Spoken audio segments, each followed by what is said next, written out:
तो अगर आप 2 से 3 घंटे लगाते हैं किसी भी डिजाइन को बनाने में एडोब इलस्ट्रेटर के अंदर या फिर किसी और भी सॉफ्टवेयर के अंदर, तो आपके पास शॉर्टकट्स का नॉलेज होना बहुत ज़्यादा ज़रूरी है। इससे होगा क्या कि आपका जो टाइमिंग है 2 से 3 घंटे का, वो आपका कम जाएगा, यानी कि आप सिर्फ आधे घंटे या फिर 45 मिनट के अंदर उस डिजाइनिंग को बना पाएंगे। शॉर्टकट्स का मतलब डायरेक्ट मैं आपको शॉर्टकट नहीं बताने वाला हूँ। शॉर्टकट्स का मतलब शॉर्टकट की जो कि एडोब इलस्ट्रेटर के अंदर मेनली यूज किया जाता है और उसी से आपका वर्क फ्लो जो है डिजाइन बनाने का वो फास्ट हो जाएगा। तो आज की क्लास में आप सब देख सकते हैं कि एडोब इलस्ट्रेटर के अंदर क्या क्या शॉर्टकट्स देखने को मिलते हैं, जो कि मैं भी मेनली यूज किया करता हूं और आपको भी बताऊंगा। तो ये जो शॉर्टकट्स का क्लास है इसमें 2 पार्ट्स होंगे। सबसे पहले मैं आपको टूल्स के शॉर्टकट्स के बारे में बताऊंगा कि टूल्स में आप क्या क्या शॉर्टकट्स यूज करके डायरेक्ट टूल यूज कर सकते हैं, और दूसरा जो होगा वो ट्रांसफॉर्मेशन जो आपके डिजाइन के अंदर है वो आप किस तरीके से फास्ट कर सकते हैं, अपना वर्क फ्लो किस तरीके से फास्ट कर सकते हैं, कौन कौन से शॉर्टकट्स है। तो ये दोनों चीज कवर करके मैं आपको शॉर्टकट्स का पूरा नॉलेज दे दूंगा। तो फिर चलिए क्लास को स्टार्ट करते हैं। लेकिन रुकिए 1 सेकेंड रुकिए। आप सबके प्यार ने इस चैनल को अभी तक 350 सब्सक्राइबर दे दिए हैं, इसके लिए बहुत बहुत थैंक यू, दिल से थैंक यू। अब जो गोल है मेरा वो है 500 सब्सक्राइबर का, ठीक है। तो आने वाला है होली का फेस्टिवल आने वाला है, आप सबको पता ही होगा। भाई बंधु टीचर जो भी आप मानते हैं, मैं होली तो मनाऊंगा ही, लेकिन अगर जो मैंने माइलस्टोन रखा है 500 सब्सक्राइबर का वो पूरा हो जाता है तो और भी बेहतर तरीके से खुश होके खुल के होली इस बार मनाऊंगा। तो ये सब आपके ऊपर मैं छोड़ देता हूँ। सब्सक्राइब जरूर करें चैनल को, और वीडियो आपको अच्छा लगता है, क्लास अच्छा लगता है तो लाइक भी जरूर करें, ठीक है। तो अब टॉपिक ऊपर चलते हैं और करते हैं क्लास को स्टार्ट। तो देखिए मैंने यहाँ पे इलस्ट्रेटर खोल रखा है और इसमें मैंने 2 शेप ऑलरेडी इसमें ले रखा है। सबसे पहले ये है स्क्वायर और ये है सर्कल, ठीक है। ये 2 मैंने ले रखा है यहाँ पे।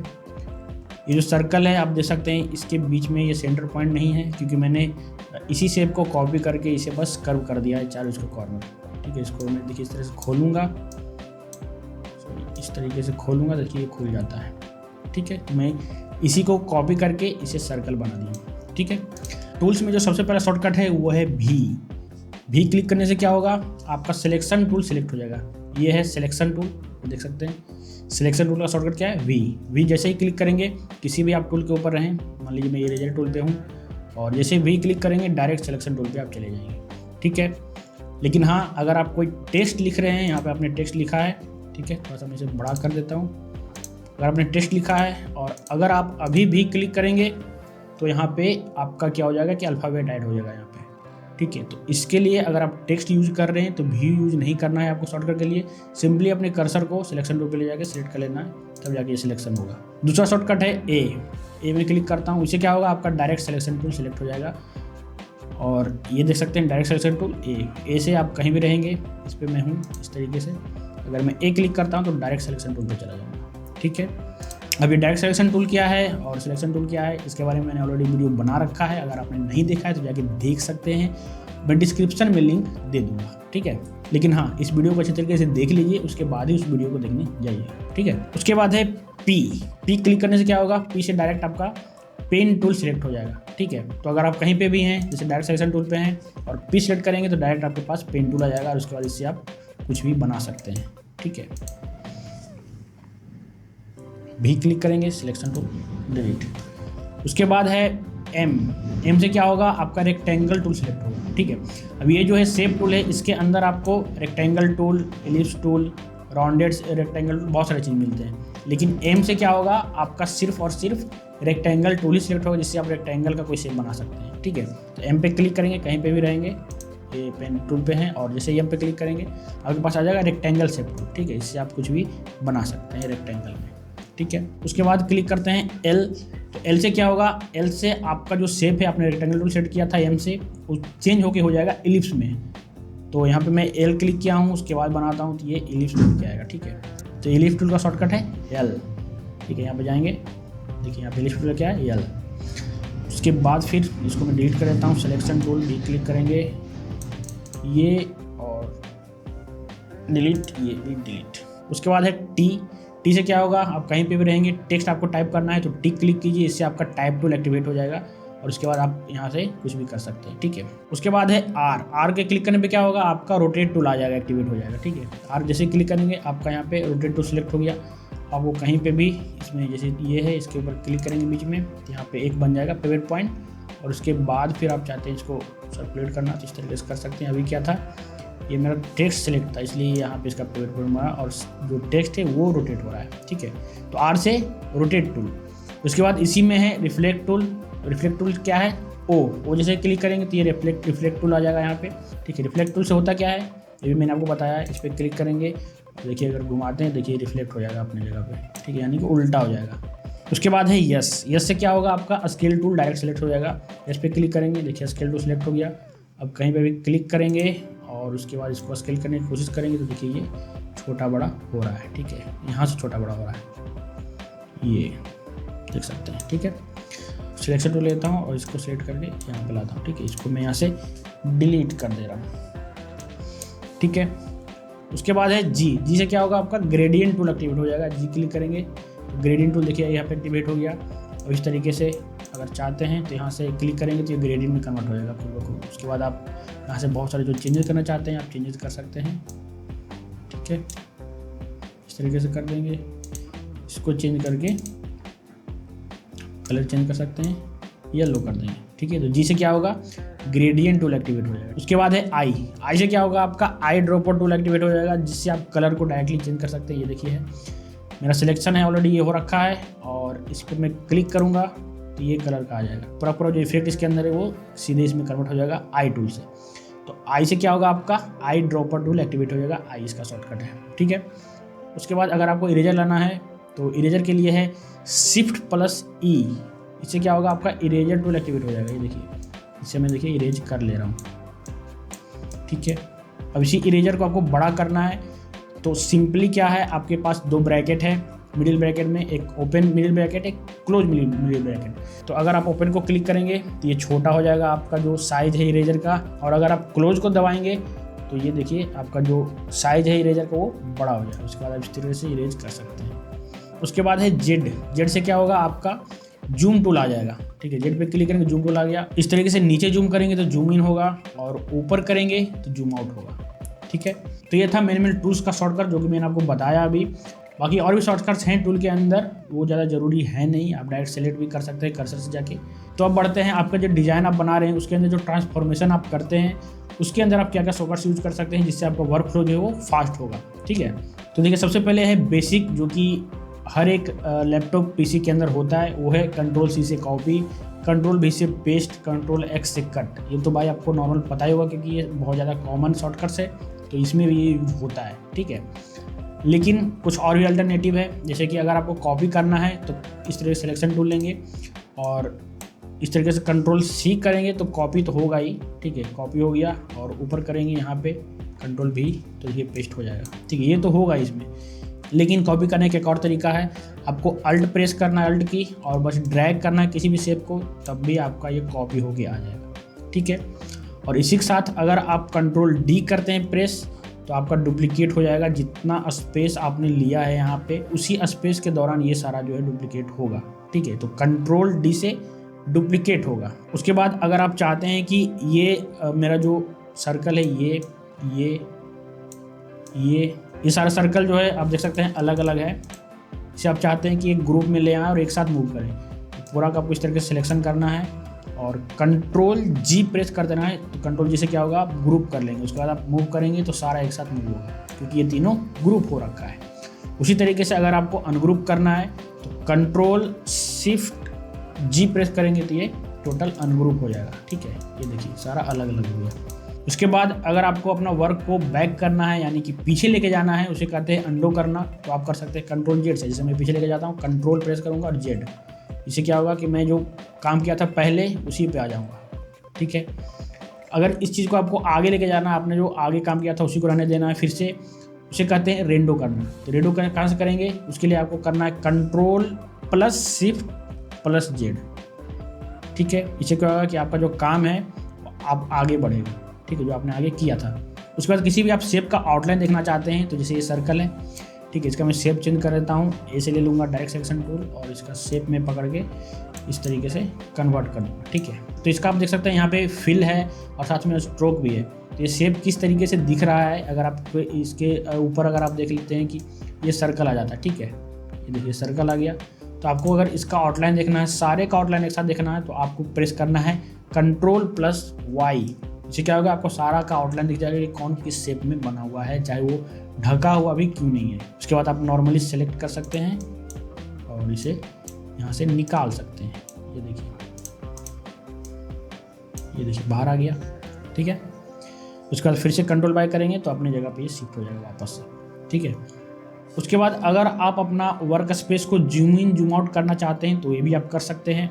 आपको सिंपली क्लिक करके रखना है अल्ट। तो जैसे आप अपना माउस को आगे स्क्रॉल करेंगे तो ये जूम इन होगा और पीछे स्क्रॉल करेंगे तो ये जूम आउट होगा, ठीक है। तो आप ये देख सकते हैं आपका जो वर्क स्पेस है वो जूम इन जूम आउट हो रहा है, ठीक है। उसके बाद अगर आपको अपना वर्क स्पेस को या फिर अपना आर्टबोर्ड को इधर उधर शिफ्ट करना है, मतलब घुमाना है, तो वो होता है हैंड टूल से करना, ठीक है। हैंड से पकड़ के आप इधर उधर करते हैं तो वो होता है हैंड टूल। हैंड टूल कहाँ से एक्टिवेट कर सकते हैं, स्पेस बार से। स्पेस क्लिक करेंगे तो आपको देखिए यहाँ पे हैंड बन जाएगा और इस तरीके से आप चाहते हैं इसे इधर करना तो आप इधर उधर कर सकते हैं, ठीक है। ये वर्क स्पेस इधर उधर हो रहा है, देख सकते हैं यहाँ पे और यहाँ पे जो है मूवमेंट होगा, ठीक है।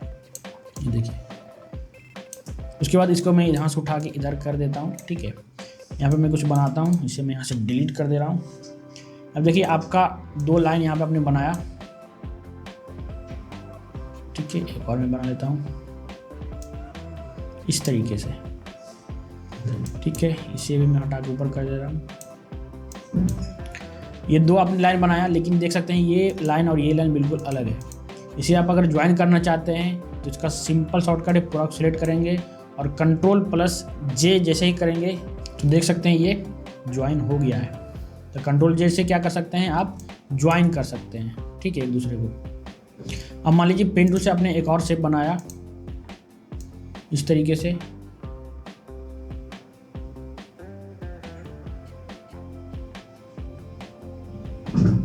ठीक है।